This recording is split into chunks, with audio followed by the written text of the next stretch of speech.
we're getting into it. Let's go. We're going. It's episode 80 of Definitely Experts, and god damn it, football's back. We actually have like shit to talk about this week. Finally, we had a game last night. We had the opening game, Chiefs Texans, and we have a full Sunday slate coming up this weekend. So, good lord, it's been a slog, but last night was a real treat. Yeah, a huge, like, I don't know how to describe it. It almost felt unreal, honestly. For a little bit of the game, it was like, man, this is really happening, huh? We made it. We did We're doing it. Look at us Yeah. go. I think a part of me was convinced that the football was just not going to happen. And I'm still teetering a little bit on the idea of like a full season happening.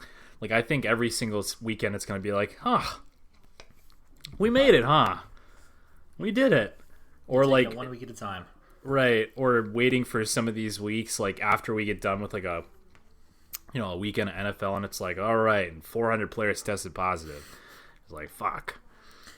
Yeah, I mean it's amazing so far. There's only been threw that graphic up last night that through training camps and from it was like middle August to beginning September, so 2 or 3 weeks. There was 5 positive tests in the entire NFL. Yeah. I mean, that's pretty good. Now it's a little different here once good. they start playing each other. I mean, it's a little easier probably to control when you're just in your own team environment, but now we start mixing and mashing a little bit on the gridiron. I guess fingers crossed that Monday or Tuesday next week it's not doom and gloom. Yeah. Right. So it'll be interesting to see how this progresses after week 1. I think this will be a big, indicator of how exactly like testing protocols will proceed for the NFL. I mean, we saw last night that it's just like the ways that people came out and showed out, it was surprising because we obviously didn't have preseason, so we didn't get to see, like, David Johnson looked great last night most of the time.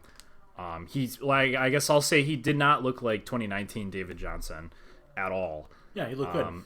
And so, like, it'll be interesting to see things like that progress over the course of this weekend. So I guess without getting into speculative semantics here, let's just get into Texans, Kansas City. So the final score, I don't think they won. They won 34-20. Kansas City did. I don't even think that like that is necessarily indicative of like how like far away Kansas City was able to pull, like just from the get-go. Yeah, man, I sent you before the game. I was looking I was just looking at the Vegas lines on it, and it was what was the spread? 9. Kansas City favored by 9. Yeah, which I thought was, for two teams that were in the playoffs last year, a team Houston that beat Kansas City last season in the regular season. I don't know. I thought that was generous. I thought that was kind of disrespectful to Houston, but nope, that was right. That was very right. So that was very right. Yeah, it was amazing just because that was some of the talk before the game was just like, well, with no preseason, it's going to be there's probably going to be sloppy. Like there wasn't anything last night that jumped out as being sloppy. There wasn't a ton of penalties. Even special teams were if any part of your team's going to be rusty or not up to snuff right off the bat, you would think it would be special teams. And even special teams, there weren't really any huge hiccups. Nothing egregious. No, team's not burning timeouts because they only got 10 guys on the field, or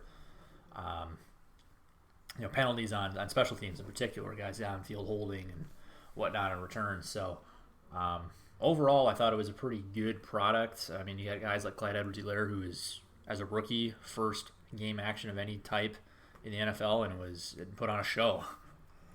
Yeah, there was a lot of hype going on or riding on his back from the fantasy football perspective. Like, there were a lot of people, especially after Damian Williams opted out of the season, who were saying that Clyde Edwards-Helaire was, worthy of like a top 5, top 6 pick in fantasy drafts. And so with that being said, I mean, there was, it was reasonable for people to kind of then look at that and go, okay, hang on, temper expectations here. He hasn't played an NFL snap. Let's wait and see. And my goodness, you were talking about it before the game as well. You thought that there'd be more of a split between him and Darrell Williams. It wasn't even so much that there would be a split in snap count. It was just that I thought I was just zigging while everybody else was zagging, and everybody was all was hyping up Clyde Edwards-Helaire quite a bit, and I was like, well, hold on, let me just fade that real quick and see what happens. And damn it, I got burned in my showdown lineup last night by not playing him. Yeah, this dude got 25 carries and 2 targets through the air. So, I mean, that's the thing that everybody's saying right now is so the 2 big knocks on his performance, I wouldn't even say they're big knocks, but the 2 only noticeable things that folks were saying in the immediate aftermath of the game were he wasn't able to capitalize on some of those goal line carries, on any of them, really. And his whole thing with LSU is that he was a threat through the air as well, and receiving only 2 targets that game, and he didn't catch either of them. It was something. It felt like a part of his game might still not quite be there. So there's things with this performance were extraordinary to look at, but I think the exciting part for me is that I think there's an entire side of his game that we haven't even seen yet. Oh yeah. And it was cool to see Kansas City go out there, and I mean, it was wild to see like Demarcus Robinson getting a ton of targets. Sammy Watkins showed up and showed out last night. All these dudes who it was people who were not named Tyreek Hill and Travis Kelce, who we expected to get a ton of work. They spread the ball around a ton in that receiving core. Still got So the idea that they still got production out of their 2 big dudes. Tyreek Hill, I don't know, a couple catches, 50 yards, and a touchdown. And Travis Kelce had a touchdown that first half too. So I mean, they were getting the ball to those big guys, and then also getting into Demarcus Robinson, Sammy Watkins. By the way, didn't even have to use or target at all Mecole Hardman. Yeah, I think they did. Didn't he have a touchdown that was called back? That was Demarcus Robinson. It was Demarcus Robinson. Yeah, on that first possession. All right. Yeah, All right. Yeah, you're right. I mean, I don't know if you want to call that a drop on that first one or not, but the second one, he had on another one of the next possessions. That was definitely a drop in the end zone. So I mean, he very well could have had 2 touchdowns. For a guy who was, what was his salary last night? $2,900 on DraftKings. Yeah, very cheap.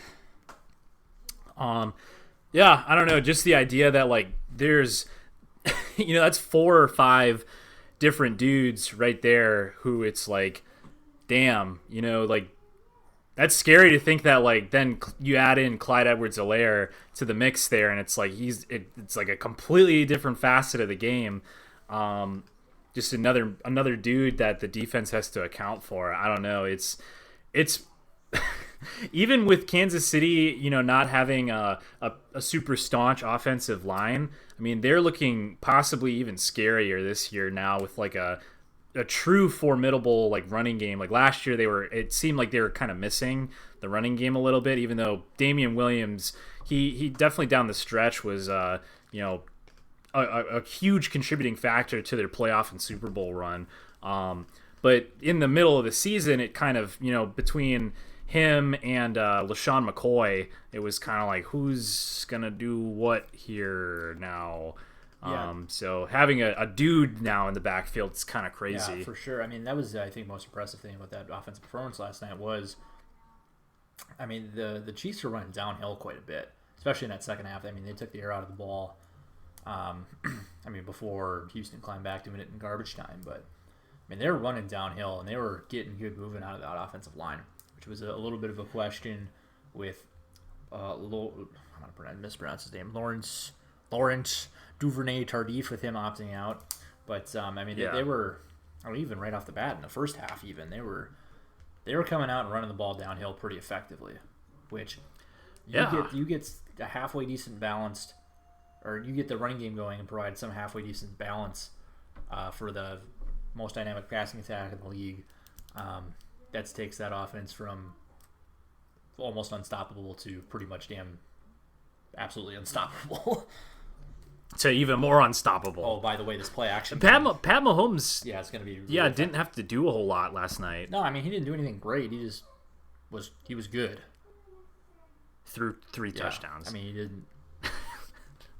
Yeah, threw 3 touchdowns. I mean only had 200. What? It was only 211 yards. It wasn't. At 211. Yeah, so they didn't have to do a whole lot. I mean, yeah, because they had that running game going so well. So, I mean, that's what great teams do. Is you don't need you don't need to lean on your superstar, on your top level guys every single week. That is crazy to think about. That is insane to think about. They didn't really even tap into that part of their game last night. I don't know. I think they mentioned on the broadcast what they were doing, and it was tough to tell on TV with the way the angles are, but that it seemed like Houston was playing a lot of 2 deep safety, so just inviting them with a even without loading the box and kind of opening themselves up to the run to be punished by the run game, which is exactly what they did, but. I mean that's a hell of a what do you do? It's a damned if you do, damned if you don't situation. So I can see why coming into this game, if you're Houston, you're saying okay, let's just sit back, play coverage, and not let Patrick Mahomes beat us deep. And then this is what happens: you get Clyde Edwards-Helaire running for over 100 in the score, and then he's just effective underneath passing game and the intermediate and underneath passing attack.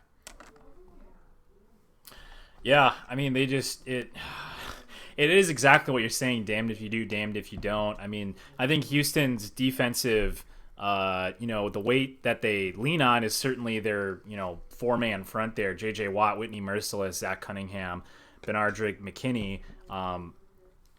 That's kind of like their strength as a unit, and the idea of like, okay, well, that's great, but they have just like 99 speed at all of these different like wide receiver positions, and also Travis Kelce.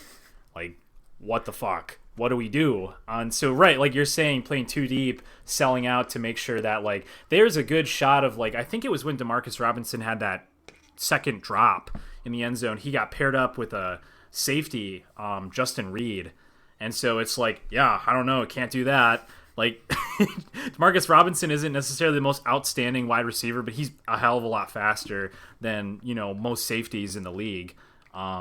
So it's like, yeah, I don't know. With the Kansas City Chiefs, it's so hard to match up and like okay, we're going to do this, but now they have an ultra dynamic running back in the backfield. Yeah, great. So, okay, we'll double Travis Kelce. We'll double Tyreek Hill. Damn it, we're out of guys. We can't double anybody else. Oh, shit. Sammy Watkins is on single coverage on the outside. Oh, damn it. Mecole Hardman's going up the seam, running by this linebacker that's on him for some reason, or just blowing by this safety. Oh, damn, we're going to drop back and play cover 4. Oh, man, they're going to check it down to Clyde Edwards-Helaire. He's just going to get 10, 15 yards. Oh, damn. What do we do? That's what it felt like, though, man. It just felt like Kansas City was constantly one step ahead. Like, Pat Mahomes didn't need to, like, his average depth of target, I think, was like, I think I was reading after, it was like the game average is like his 3rd lowest in his career. He didn't need to huck it deep. He didn't need to use his feet, really, to scramble. It was just like, you know what? I'm going to look at the playing field here and see where the mismatch is, and I'm going to go there. And that's all it was all night, and Houston didn't have any answers for it. So that was kind of unfortunate because it really felt like, I mean, on the other side of the ball there, Houston, I enjoyed seeing David Johnson be successful out of the backfield and him getting the first NFL touchdown of the season. It was kind of like, okay, here we go. Here's a guy. But it very quickly fell apart as the game progressed because Houston's offensive line is still not very good. And a lot of people were asking, is it just that they're not very good, or is the Kansas City defense maybe a little underrated? And I think it's a little bit of both. I mean, Kansas City's defense, I think last year it was a similar problem where people were just like thinking that Kansas City's defense was the defense from 2018, 2017, where their defense is, basically it was like people were treating it like a Big 12 defense. It was like, okay, I don't know. They throw the ball a lot, but also their defense allows a lot of points. That's why they lose in the playoffs. But their defense, it's like, Frank Clark, Chris Jones, Tyrann Mathieu on the back half there. It's like these dudes are not just like dudes. Like these are top end guys. And so, I mean, the whole night it was, Frank Clark was getting to Titus Howard, I think the right tackle for Houston, just blowing him up like the whole game. And that it was very reminiscent of, Houston of last year and the year before. People criticizing that their offensive line woes are, causing Deshaun Watson to have to do too much. And I mean, that's basically what happened. Like this past game, it's felt like, especially late in the game, that Deshaun Watson was just having to already, week one here, work his magic in order to, just complete a pass. Yeah, playing hero ball right off the bat here. And that was one of the things early in the game that, you noticed where when they were having some success moving the ball a little bit, it was through the run game with David Johnson and also to combat maybe some of the offensive line shortcomings with some quick passing where there was there's a number of pass attempts where he's getting the ball out in under 2.5 seconds and being very very quick and hitting these intermediate and underneath routes, which is fine. That's great. But yeah, when you get down by 24 or whatever it was, that's not going to cut it. I just Chris Collinsworth made the point last night. It's like, oh man, David Johnson, he looks pretty good out here, which he did. It's like, oh, I don't know, maybe he's proving some people wrong. Maybe he's showing that maybe that trade for him in exchange for DeAndre Hopkins wasn't so ridiculous. Now hold on a minute, Chris. Let's pump the brakes on that take. it's still for a top 5 receiver, and no first round pick involved in that trade. Yeah, like it's like people were on Reddit about that too. Somebody on the Dynasty fantasy football Reddit was immediately like, "Oh, are we? What are we thinking with David Johnson's value?" And it was like immediately the first top comment was, hang on, it's week 1. He's still a 28-year-old running back. Yeah, relax. Let's see what happens to what does DeAndre Hopkins do maybe on Sunday? Let's maybe look at a game or 2 or 10. Yes. Like, hang on. Yeah, right. DeAndre Hopkins literally hasn't played yet. But, I mean, going back to 2019, David Johnson had a great first week game against New Orleans. He had 18 rushing attempts for 82 yards and 7 targets, 6 receptions, a touchdown. Excellent fantasy day, better than the one against Kansas City. And then, the wagon the wheels fell off the wagon by week 7 here. We got a solid 6 weeks out of David Johnson, and then 0.2 and then 0, 0, negative 1.5, 0, 0, 0. Like, hang on. Like, it's the long season. No, I'm not going to give you, Alvin Kamara for David Johnson. Anyway, he's still 28. He had a great game last night. That's awesome, but a lot of season left. So cool. Well, that was opening night. How about Andy Reid's face mask or face shield? It was a noble thought. I appreciated him going against the grain and using the face shield instead of just the mask. That, like, I don't even know why like some of those dudes had it on, because it's like you just pull it on and they're like talking to all their like defensive dudes coming in, and it's like, yeah, I don't know what that's doing at that point. You're just like fiddling with it the whole game. But then, yeah, his face shield is getting foggy, and he has to lift it up to like look at the play sheet. Yeah, there was some good. I'm sure everybody's seen a bunch of the memes, but man, there's a number of good ones where it was the Fog Bowl game, that Eagles-Bears playoff game, where you couldn't see any shit, and someone just a screenshot of that. It's like Andy Reid watching the game last night. Yeah, it's funny. Some I good don't know. There's shit. more. I don't remember. I don't want to explain any more memes. I guess that doesn't really work here. But, all right. What do you? So we got fantasy shit coming up this week. We got our survivor pool going on. What do you want to hit next? Well, I think what I wanted to talk about was our DraftKings actually for this weekend. Yes, our I head to need head. you've made wholesale changes since we touched base earlier in the week, and I need to make some changes here. Because I had Kenny Galladay in my lineup, and he's been listed today as doubtful. So I think I'm going to get away from that. That is probably a good idea. Yeah, I saw that come up. There's actually a guy in my law school fantasy league. He has Mike Evans and Kenny Galladay as his starting wideouts, and it's like, oof, feels bad. Week 1. Yeah, no games have happened. Running back, what do you have? David Montgomery. Oh man, dead ass though. I think he might. Let me just Like check he's real gonna play, quick. but still, it's For some reason, yeah, I can't imagine he plays a lot, though. Let me find his team real quick. There he is. Yeah, this dude's got Drew Brees, Saquon Barkley, David Montgomery, Kenny Galladay, T.Y. Hilton, Austin Hooper. Oh, it looks like he's adjusted it. Oh, boy. Yeah, see, he's got Kenny Galladay and Mike Evans. He took Mike Evans out. Kenny Galladay's still in. So this is his starting lineup. Drew Brees, Saquon Barkley, David Montgomery, Kenny Galladay, doubtful, T.Y. Hilton, Austin Hooper, J.K. Dobbins, Mason Crosby, 49ers defense. Yikes. He's got Alshon Jeffrey, Larry Fitz, Mike Evans on his bench. So Alshon Jeffrey is out. You know, flex Larry Fitzgerald against the Niners. Oh. Yikes. Tough spot. Anyway, so DraftKings here. We're going to get into head-to-head here, but I'm not totally... So right now, I think the parts of my lineup that I don't really like are... I'm not really all in on the idea of playing both Deshaun Jackson and Zach Ertz at the same time, but I know that one of them is probably going to have a blow-up game here against Washington, and I don't want to pick the wrong one. Zach Ertz at 5,800 is so cheap for nobody else being involved in the game at all, and Miles Sanders possibly being limited.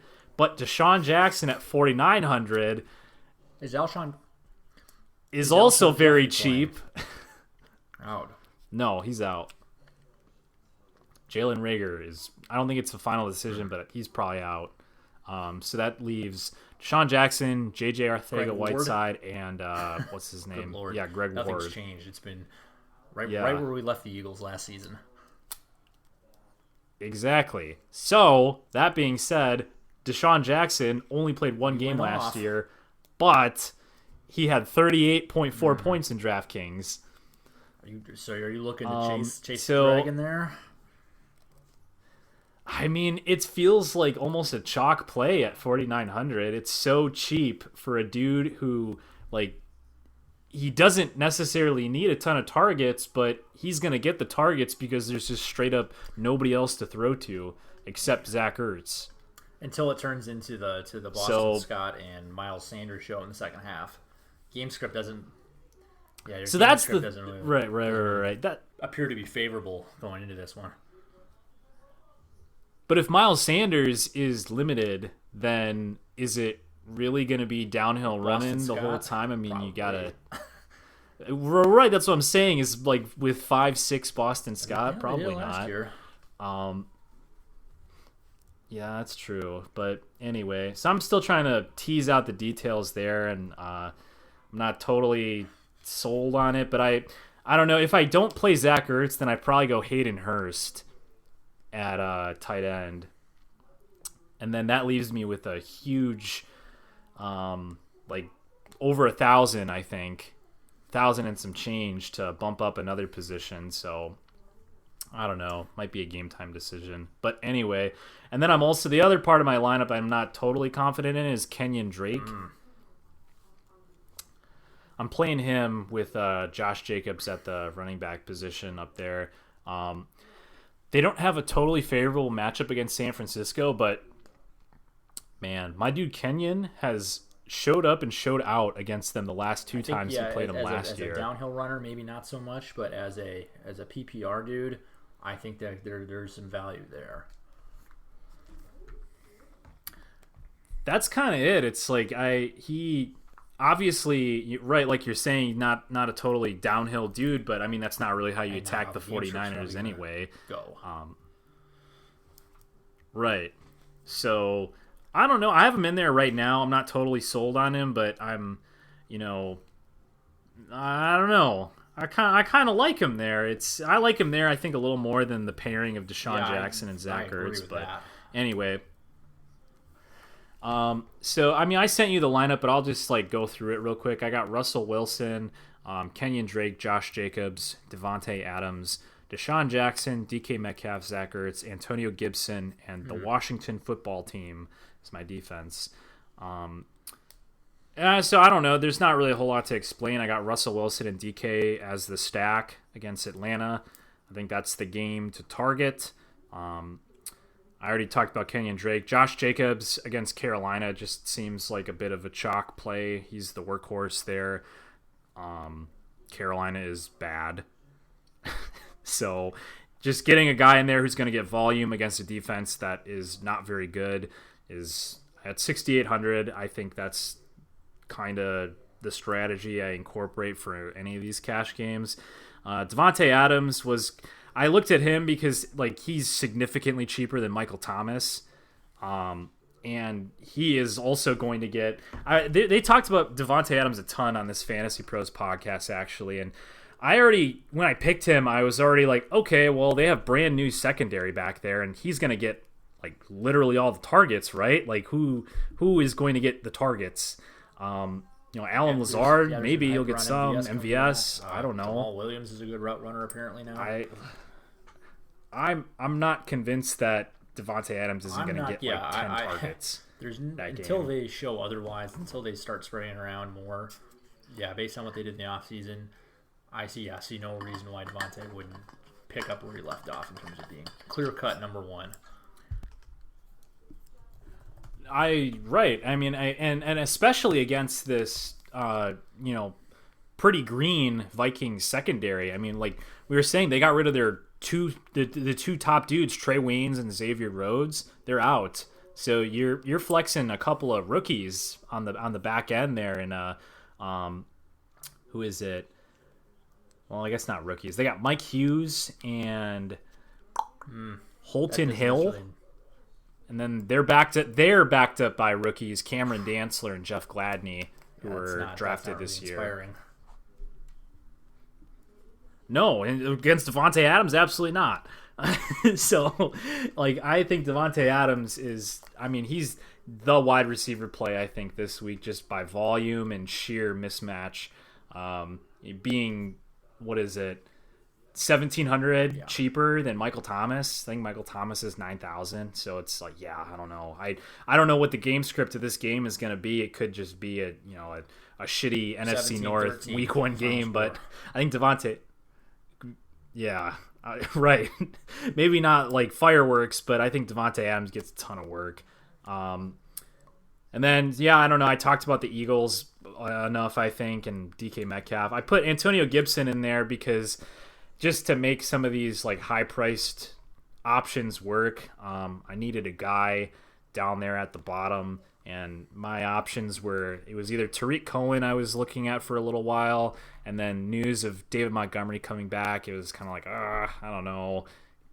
And so I'm going with Antonio Gibson as a bit of a dart throw here, but at 4,000, it doesn't really seem like I'm necessarily investing a ton into the position there. So, I mean, if it's going to be a dart throw, at least it's dirt cheap. And the same goes for Washington here at 2,000. Yeah, I mean, I was saying to you last night, I think that Washington plays sneaky good. I just got a feeling that Eagles Redskins just feels low scoring to me, and then also that Washington defensive line is stacked.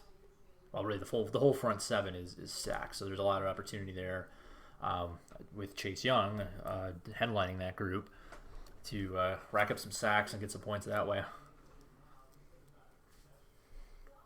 Yeah, I don't know. They were talking about this also quite a bit on the Fantasy Pros podcast, but them in Miami just at 2,000, it feels like, either of these games, it's like with Cam Newton and the ghost of a wide receiver core heading out there, plus like who's the running game for New England? Is it the ghost of Sony Michel? Is it Rex Burkhead? Like there's a lot of weird variables in that game too, where it's like it kind of feels like you might as well almost like go in on one of these like ultra cheap defenses and just like be able to afford to play the dudes that you want to play elsewhere rather than pay up for like I don't know like it doesn't really feel like there's a smash play in like the like middle tiers here. Like the one that I was looking at for a while was Chargers Cincinnati. That kind of seemed like the one that jumped out to me, but even that it's like I don't know. Is it really worth the $800 more? Like, I don't know. You got to tear down a dude elsewhere for that, but $800 more effectively up top in the position group. So, yeah, no, I like that logic, and then I think I got to make a change of defense here too under similar lines. I'm kind of retooling my lineup. So originally I had Matt Stafford stacked with Kenny Golladay, but with the Kenny Golladay injury, I'm going to scrap him. And now I'm wondering here, do I want to stay with Stafford or do I want to stack quarterback and pair him with one of the wide receivers I have right now? So right now my lineup looks like Matt Stafford, Chris Carson, Mark Ingram, DJ Chark replaces Kenny Golladay, and then Devontae Parker, Terry McLaurin, Austin Hooper, Calvin Ridley, Colts defense. Now my thinking out loud here, if I do want to stack somebody, I kind of think I want to do Gardner Minshew with DJ Chark. A little bit of really this whole wide receiver core that I got, the 3 core wide receivers I have, I'm looking at. I don't know, I got a weird feeling about it because they're all like number 1 dudes, but on shitty teams. DJ Chark, Devontae Parker, Terry McLaurin. So I don't love that, but I also kind of like it because in all 3 of those games, favorite word of the day, game script right now, or favorite phrase, I mean, it's all favorable for all 3 of those potentially.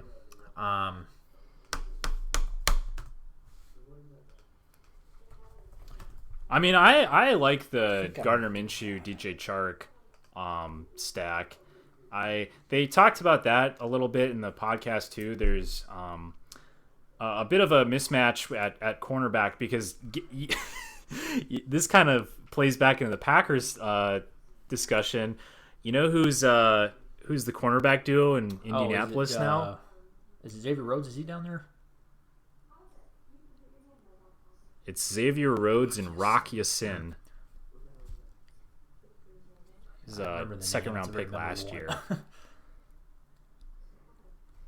Yeah, and he was okay at cornerback. Behind them, they really don't have anybody. There's literally nobody listed behind Xavier Rhodes on the depth chart. So if you can imagine how Xavier Rhodes played last year and the idea of putting DJ Chark against him, I think there's a lot of other elements with the Colts defense. I mean, we talked about it yesterday. DeForest Buckner and Darius Leonard there notably, but also, I mean, I guess Justin Houston is here. I didn't know that.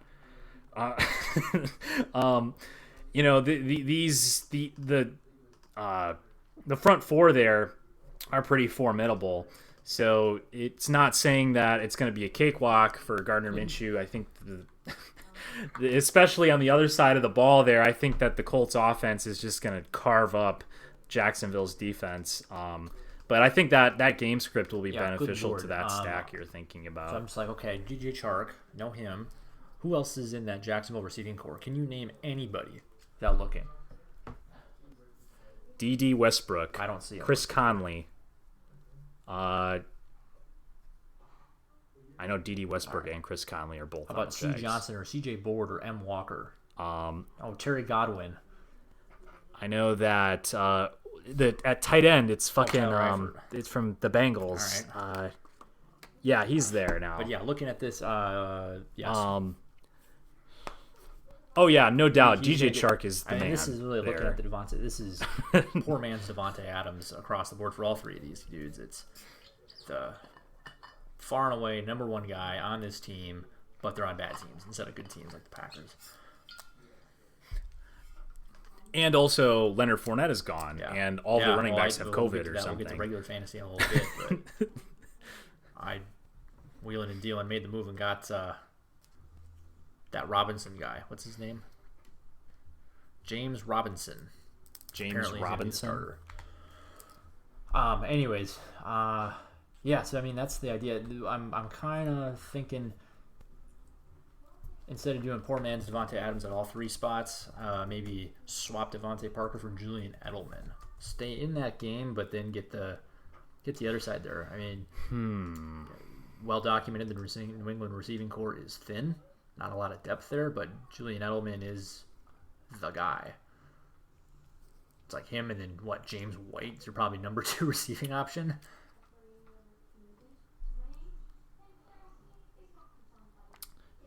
Yeah, I mean, gosh, I really don't know with that team. Like, N'Keal Harry, I'll believe it when I see it. Is he the guy?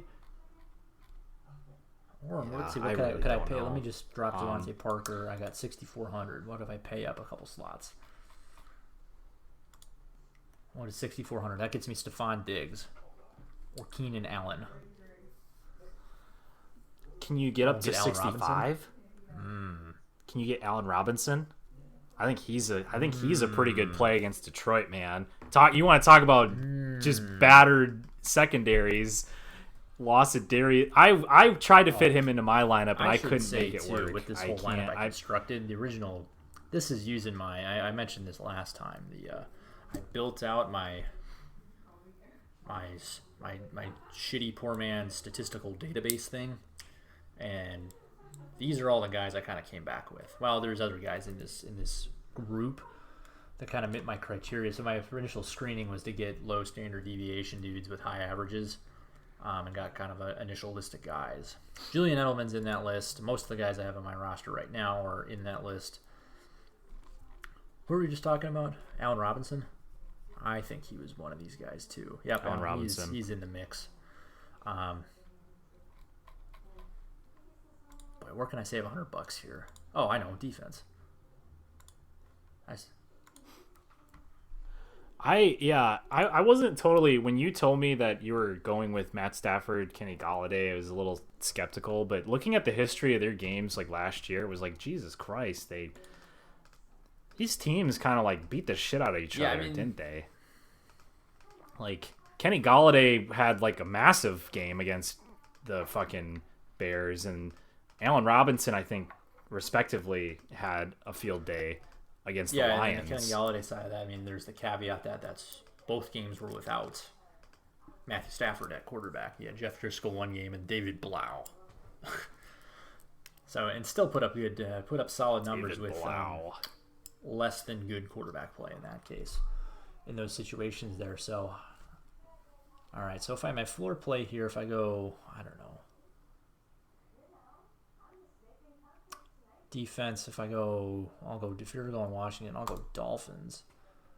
So I have $900. Where can I pay up here? Does it pay to pay up at running back? I have Chris Carson. I like that play. And who do you have again? 55. I don't know how far you can get up from 55. 64 gets me Kenyon Drake. Oh. There you go. Kenyon Drake, Miles Sanders, Todd Gurley, James White, Leonard Fournette. I think I like Kenyon Drake. I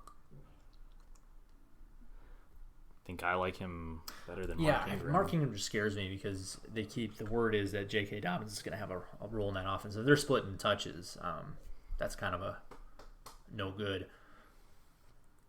That's probably priced into his relatively low salary. Yeah, it remains to be seen what exactly is going to happen there. And that was like this entire offseason. I really have kind of just like stayed away from Mark Ingram because that was like the whole thing with fantasy analysts was Mark Ingram last year had just like an abnormally high number of rushing touchdowns. given how few carries he had like in the red zone. Like he had like 10 or something. It was a dumb number, given how much like opportunity he actually had relative to like that amount. So there's a lot of people that were like, okay, like yes, he finished as like an RB1, but if any of those rushing touchdowns go anywhere, or if Lamar Jackson has to God forbid throw the ball, if those go away, his value just like plummets, because like he was getting like 12 carries a game. Like that's just like how the Ravens did it. Like it was like 12 for him, 5 to Justice Hill, 6 to Gus Edwards, and like that's exactly what they're going to do this year. Yeah, Lamar Jackson. Well, and you figured out you're hitting at their touchdown regression this season. Yeah. Okay. Yes. I feel a lot better about this couple moves here. Yeah, so I don't know. Last night was the first time I kind of used the 2019 data that I've accumulated, and that kind of informed my lineup decision last night a little bit, and it didn't work. But I'm curious to see. I wonder if there's gonna be a difference here, because that lineup last night I had was pretty top heavy with Travis Kelce, Pat Mahomes, Deshaun Watson, and then just went cheap the rest of the way with both the kickers and then Randall Cobb, which might be okay with a larger slate, a larger player pool to kind of go that way. But last night, I mean, there's only a finite number of combinations. I had so many overlapping players that anybody I was around where once I got behind, it was impossible to catch up unless either one of the kickers went off, which wasn't going to happen, or Randall Cobb I got a lucky touchdown out of him, which didn't happen. I only got a target in the end zone, which didn't happen. Would have been nice, but yeah, I need to get lucky last night. That didn't happen. So I don't know. So far, I'm thinking that maybe not a great idea to do to strictly follow what I did last night as a steadfast rule for the single game showdown lineups. But yeah, it's a little bit different animal with a much larger player pool and assumably more unique roster combinations and less player overlap with the competition here. So we'll see what happens this first week.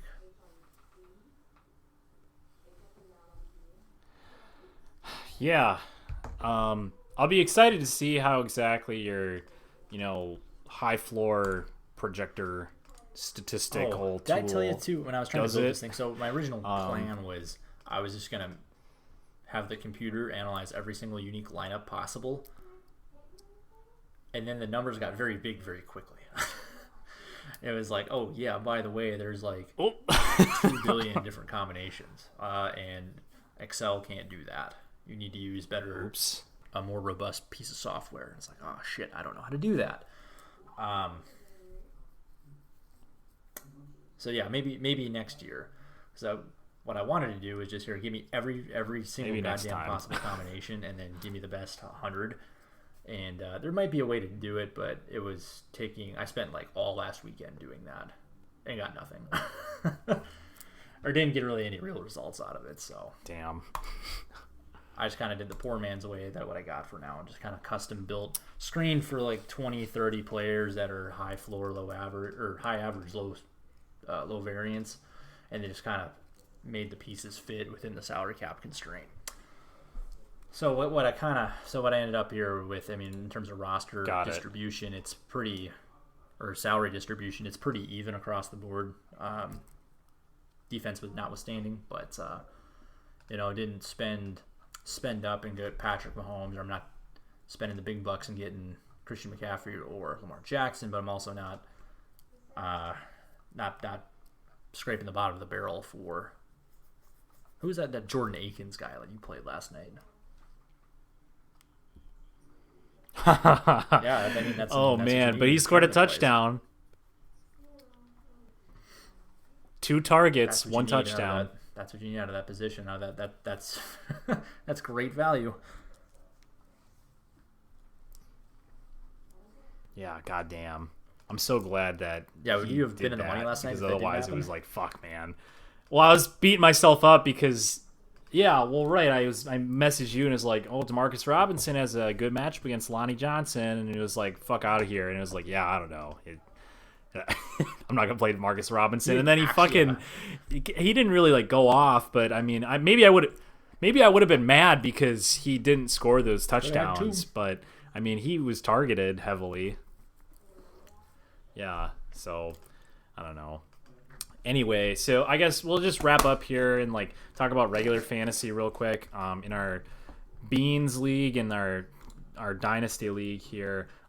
Yeah, I saw you went and dropped Leonard Fournette. You don't like that? I don't think I like it, but when I thought about it, like, so I was working out when I saw this come through, and I was like, my initial thought was like, bro. No, I'm not. You know, I mean, give the man a chance. But the more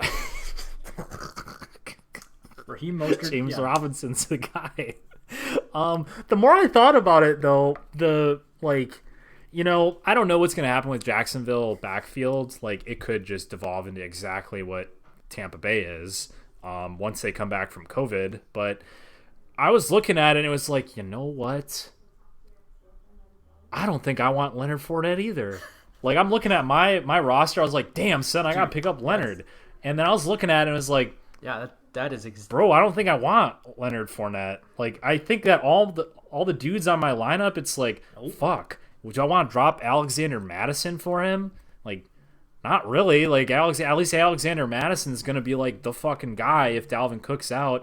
DeAndre Swift, do I want to drop him for that? Like, I don't know. I don't think he has a ton of upside this year, but like he could if like Kerryon Johnson, his knee explodes again. And Cam Akers, it's like it's the same deal. It's like if one of those dudes goes down, I mean, at least I know that he's the guy. But with Leonard Fournette, it's like, fuck, bro. Like, I guess that's what you get out of him, but like literally his entire value in Jacksonville was tied to the fact that like this dude was getting like 28 carries a game and like doing absolutely mediocre work with them. And yeah, right, exactly. Now it's like absolutely that's not the case. It's like he's at least like this upcoming year, like the big thing was like Leonard Fournette is like the like prototypical RB2. Like he's gonna get heavy volume, he's gonna get passing work. Like Chris Thompson's there, but like I don't know, Leonard Fournette was getting passing work, and now it's like, well, now he's in Tampa Bay, and they've come out and said LaShawn McCoy is the passing down back, and also he's sharing the backfield with Ronald Jones and Keyshawn Vaughn. Maybe I did like, the same thing. I was like, okay, I'm picking up James Robinson. Then who am I dropping? Starters, no, not dropping any of those guys. Looking at the bench, it's Latavius Murray. Like, well, I just paid money to get him. So no, I want to keep him because he's the guy. As soon as Alvin Kamara isn't available, Tariq Cohen, kind of have a crush on him. And again, he's a PPR high value guy. Zach Moss, no, I don't want to get rid of him. And then I got Devontae Parker and Christian Kirk. So I was like, well, maybe Leonard, maybe your time on the team has come to a close. Because at least some of these other guys have upside, and I just don't see any upside to Leonard Fournette at this point. Right. It's kind of the dance, right? Yeah, it sounds like we kind of did similar. It looks ridiculous there. I don't know. This guy dropped Leonard Fournette for some guy called James Robinson, but then you look at the thing. It's like, well, let's create a player. I don't think there's anybody I rather would. I mean, let's be real. I mean, if I could keep Leonard Fournette, I would, but there's nobody else I'd rather get rid of before him.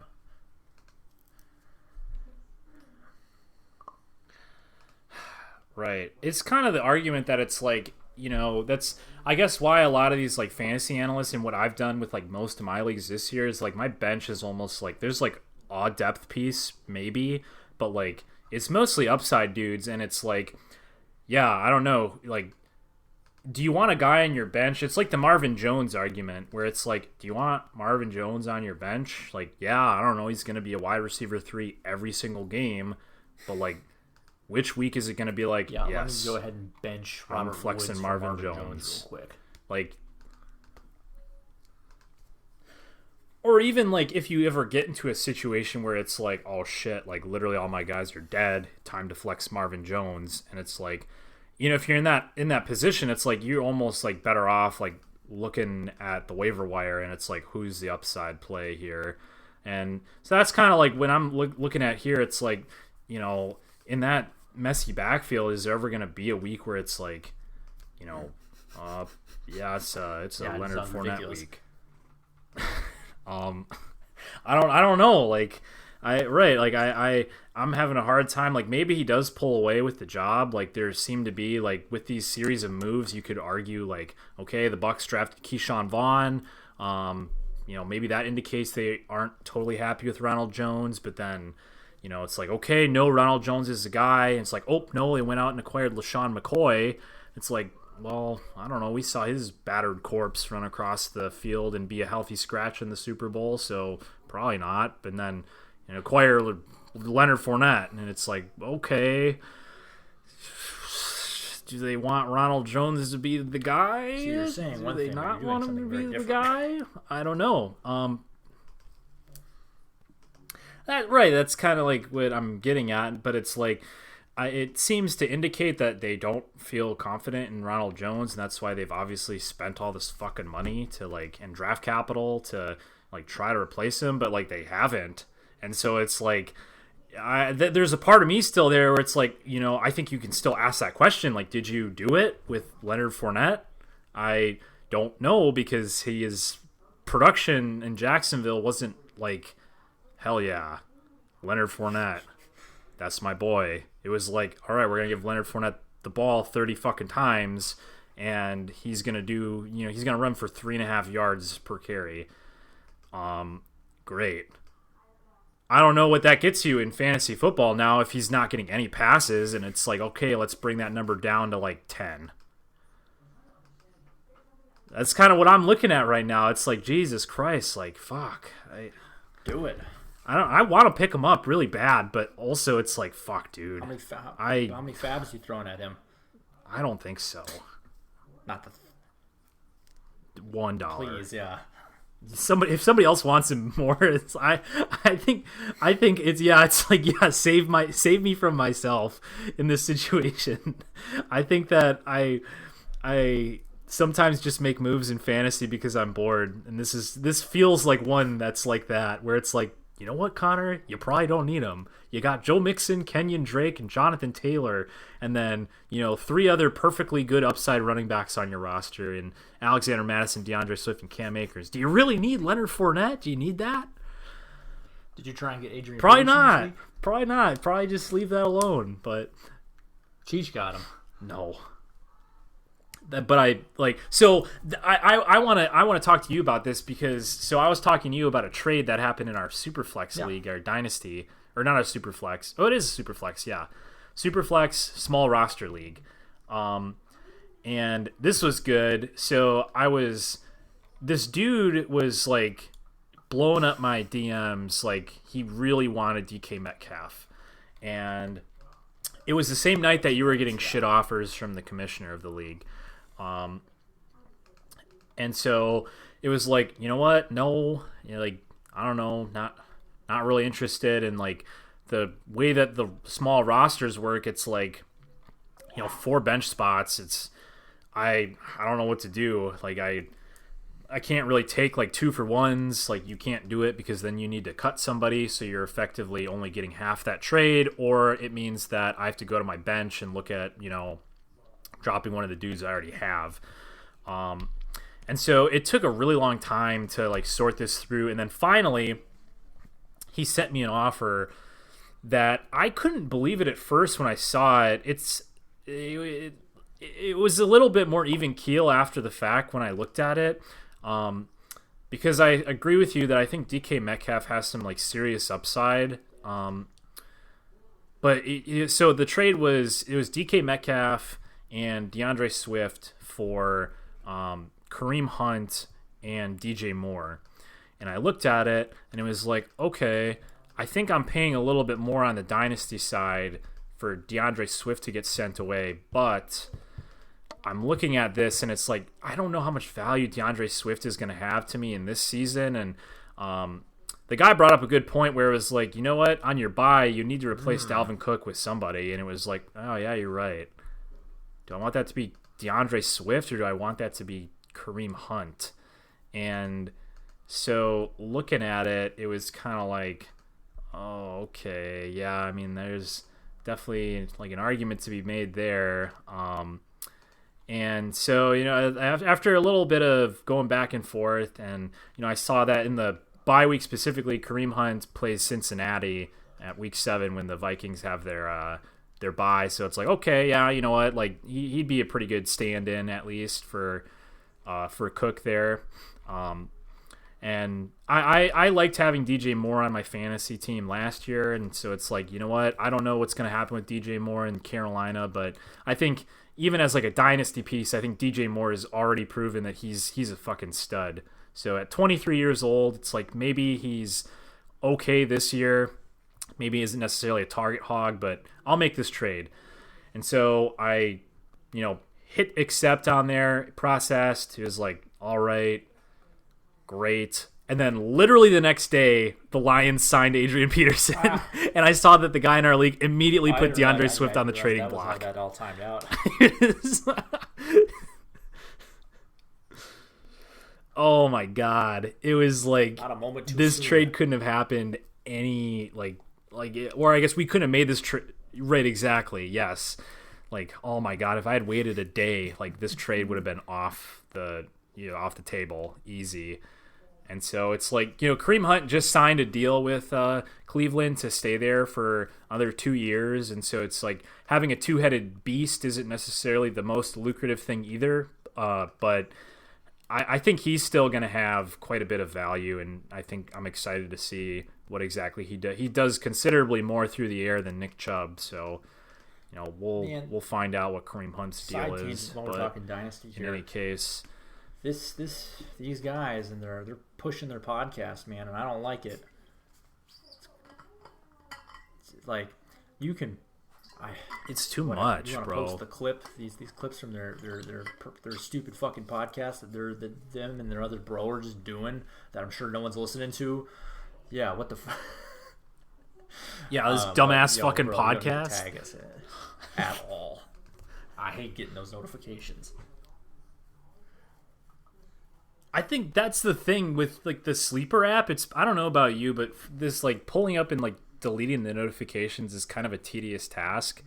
Like for some reason it doesn't just like pull up right away for me. It's like it's gotta like there's load. some weird things where it'll load and okay, it'll take a while, just but I'm in get a rid of league, the so I'll fucking have to thing. switch me and yeah, it's kind of whatever.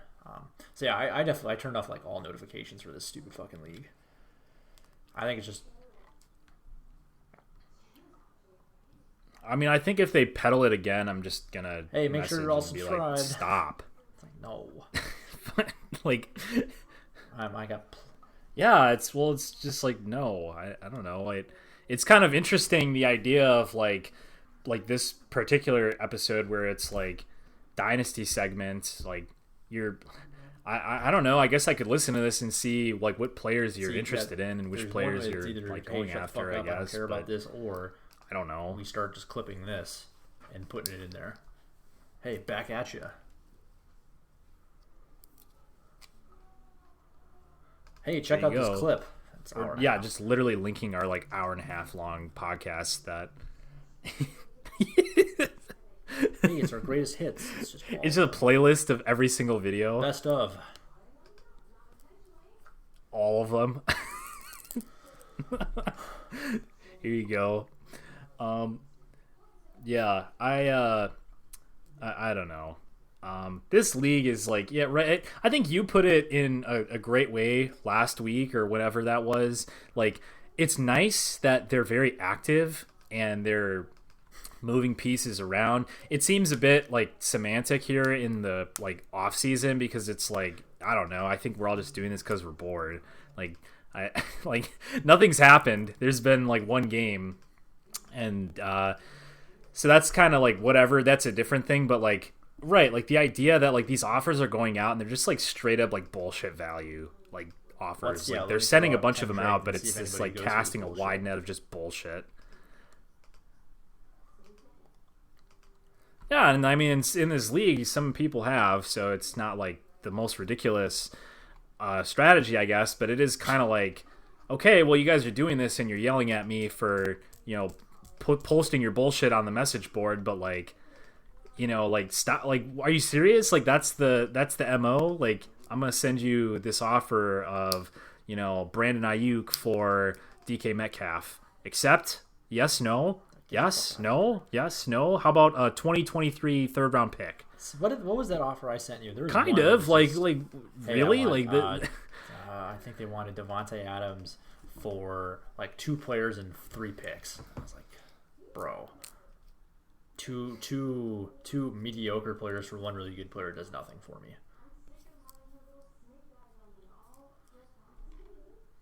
Well, especially in this league where the 2-for-1 stuff, just like, I mean, in a normal league, it's not really like the play, but I mean, especially in this league where it's like, great, you roster like 3 people and your bench is like picks. 1 dude. Well, great, I'm gonna draft all these guys and then cut, 60% of them just because I can't, I have to, I can't keep them.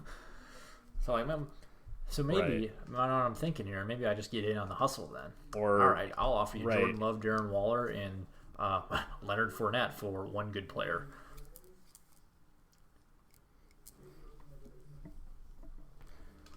Honestly, you should just like and see if send that out in like a trade blast to like every single dude in the league player. and see if you can get 1 good dude. Gladly stash some rookie, but yes, I might do that. Yeah, I don't know. At first it was like I appreciated what the commissioner was doing during the draft.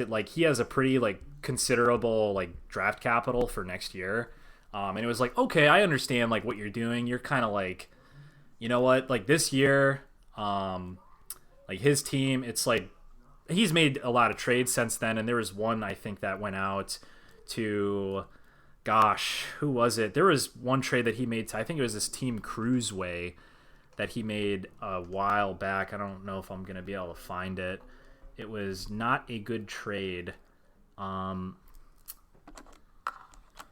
me see if I can find this. Here it is. Yeah, so it was Christian McCaffrey and Zach Moss for Alvin Kamara and Chris Godwin. So the commissioner acquired Alvin Kamara and Chris Godwin, and he sent away Christian McCaffrey and Zach Moss. I don't know. I would not have traded away Christian McCaffrey. I think that probably not each their in this own league. But in any case, yes. So before that, his team though was very like, let me pull it up here. It was basically him, like Christian McCaffrey, and then it was like, what has he got here? Todd Gurley, and he acquired Nick Chubb, I guess. Yeah, his team looked completely different. What the fuck? Made a lot of trades. So I don't know. Maybe he's a lot smarter than I'm giving him credit for because he has a bunch of draft capital and a decent squad here. But completely juxtaposed to that or opposite strategy where I have made 0 trades and made 0 moves. I did the drafts and I've paid attention and I've done nothing. I'm just sitting on my. And that's very much how I felt at the draft. I'm like, well, okay, I don't know. So people are making some interesting trades or making interesting propositions. Dudes are on the block, on the trade block. But you know what? I think I'm good for now. Let's just see what happens. Let's give it a week or 2. Yeah, I think that's usually in his case, it obviously paid off. But in most cases, I think your play is probably the right move. Hang on. See what develops here. This dynasty league literally has no end. A lot of people can get hurt. A lot of people can get sick. Get them eventually. We'll get them one. Kind of, actually, right? I was plenty content with my shrewd drafting with getting. Rolling the dice on Cam Newton, and that so far seemingly looking like that's going to pay off. Getting him in the last round.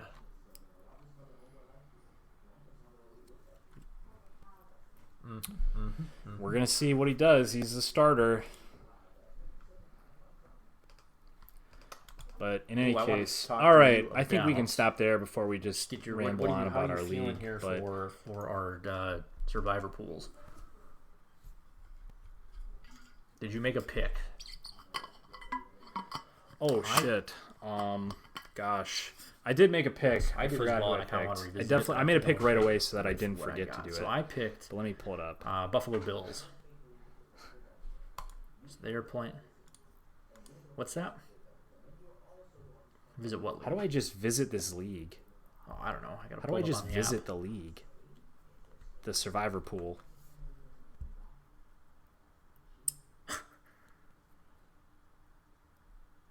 Can I? Gosh, I don't want to join the league again. I just want to. I don't know what you're looking at.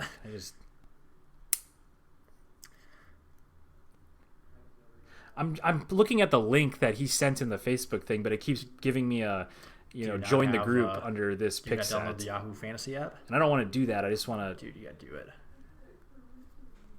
Makes this whole a lot easier. Well, I picked somebody. I think I picked the Eagles though. I'm pretty sure. Yeah, I don't know. I like the Bills. That they're at home, 6.5 point favorites. Jets are trash. That's pretty much it. I'm gonna not do the thing I did last year. One. That's 2 years ago. One of these years we did the pool where I was just, I think it was actually 2 years ago when the Bills were not good, and I was exclusively picking against them, and then I got burned and got booted after they lost to that. They got blown out by that, or no, they blew out the Vikings in like week 2 or 3 a couple years back. So I'm gonna probably the Vikings game. Oh, that's right. Pick against teams. I'm just probably going to go with teams that are actually good, regardless of who they're playing. Or just look for favorable matchups, not necessarily look for who the Jets play in week 2. Give me the opposite of that.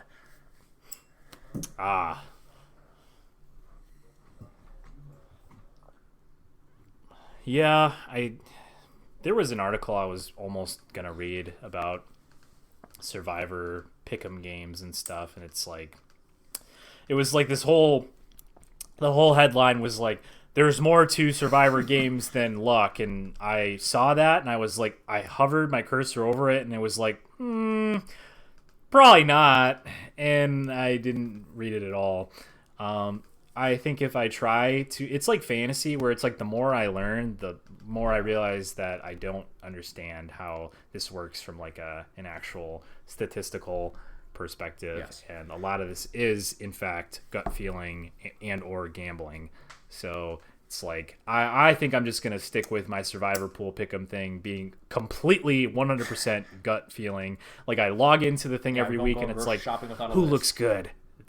This one. And just try not to pick like super like high end teams right away because I want to save some of them for later. Like, I want to stash the good teams, but then I've gotten fucked where I just lose right up front. So I don't know. I don't know if I have a master plan yet, but other than just survive in advance and then also just use the Vegas lines to help inform and reinforce my decision. I'm trying to be a little smarter here about this because that's what I've done in the past. It's just, this team, Eagles, they're good, right? And then they lose or something. I'm a little wary of this too.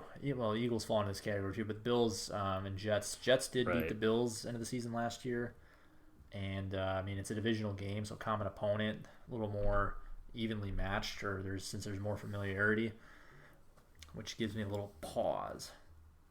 That kind of scared me away from the Dolphins-Patriots for the same reason, because that Dolphins game week 17 last year sticking to my mind. And also the Patriots are a little different this year. The offense is going to be very different. Defense has been decimated by COVID, so I'm a little worried about that. I don't know. I guess I feel a little safer about Buffalo because it's the Jets, and I don't believe in the Jets, and everybody's back for the Bills pretty much. Plus Stephon Diggs. Yeah. Yes. Jets are bad. That's a good call. Yeah, maybe I'll switch I mean, to the them. Steelers kind of look good. I mean, the Maybe home not. game, I don't know I how have much gut impact feeling. that really Gotta go with the plays, Eagles. especially this year. But it is a home game for the Bills. Oh, how about that? So Jacksonville and Kansas City are the only two teams that are going to have any fans. That seems odd to me. That seems not fair that there's not a Damn. consistent NFL attendance policy.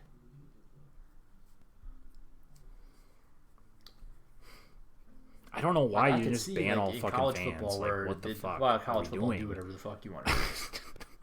What the fuck is the I would not be point? surprised if that's up to the individual schools and states and whatever. But the NFL, I feel like they'd be more consistent.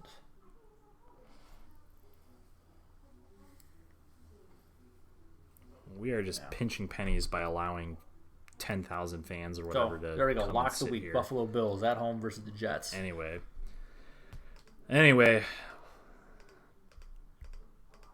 that's correct. Buffalo Bills. Lock it in.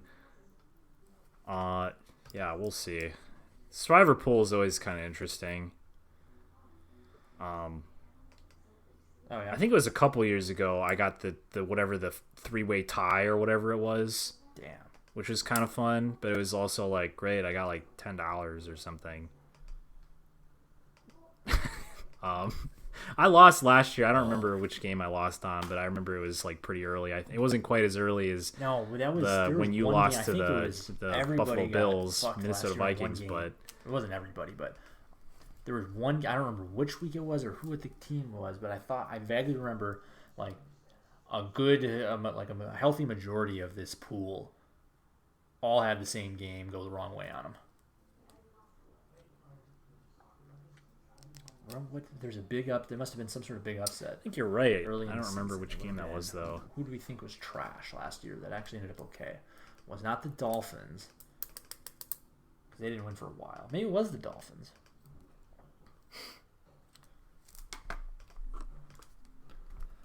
Yeah, It 'cause might the have been. Dolphins were I historically feel bad like to I start was that picking season, against and they ended up teams being all right, last but- year, so it might have been. But so in any case, I think that's about we'll it. You got we'll anything keep else? you posted with how we do in the Survivor pool. Yeah, I don't we think got so. real I think fucking that's games. football, baby. I'm excited to Oh, yeah. get a full slate on Sunday. Like, That's share, what I'm excited subscribe, for. rate. Don't listen to the Fantasy Football Outpost. Fuck those guys. And we'll see you Bad. next time. Never listen to it, but very bad. Don't listen to them. Bye. Bad.